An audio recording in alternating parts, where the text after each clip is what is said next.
Hello friends, ఈరోజు అయితే అండి పిల్లల కోసం ఒక చక్కటి రెసిపీ అయితే చూపించేస్తాను. మన మార్నింగ్ టైం అయితే అండి టైం అస్సలు ఉండదు కదండి. మరి వాళ్ళ కోసం అయితే అండి చిటికెలో యమ్మీ బ్రేక్ఫాస్ట్ అనేది తయారు చేసుకోవచ్చు. నేను చేసిన ఈ బ్రేక్ఫాస్ట్ అయితే అండి పిల్లలకి చాలా బాగా నచ్చుతుందండి. వాళ్ళు అస్సలు మారాన్ చేయకుండా వదిలిపెట్టకుండా తినేస్తారు. ఒక్కసారి అయితే చూసేయండి. స్వీట్ కార్న్ని ముందుగా బాయిల్ చేసుకున్నాను. ఆ తర్వాత ఆనియన్స్, కొరియాండర్, టొమాటో చక్కగా చిన్నగా చాప్ చేసేసి దాంట్లో ఈ బాయిల్ చేసిన స్వీట్ కార్న్ అనేది వేసి కాసింత చిల్లీ ఫ్లేక్స్ వేసుకున్నానండి. కొంచెం ఉప్పు యాడ్ చేశాను. కావాలంటే మీరు పెప్పర్ కూడా యాడ్ చేసుకోవచ్చు.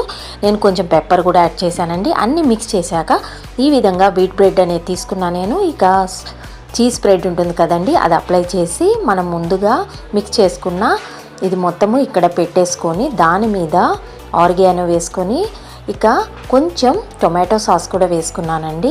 ఇటు సైడ్ స్లైస్కేమో కాసింత బటర్ కూడా పూసాను.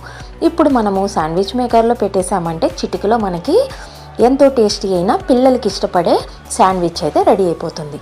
ఇలాంటివి అయితే అండి మనకి స్కూల్కి వెళ్ళేటప్పుడు ఈజీగా చేయొచ్చు. ఇక పిల్లలు కూడా మారం చేయకుండా తినేస్తారు. మరి మీరు కూడా ఒకసారి ఈ యమ్మీ టేస్టీ బ్రేక్ఫాస్ట్ అనేది మీ పిల్లల కోసం తయారు చేసి చూడండి. సో మరి మీకు నచ్చితే లైక్ చేసి షేర్ చేసి మన ఛానల్ని సబ్స్క్రైబ్ కూడా చేసుకోండి.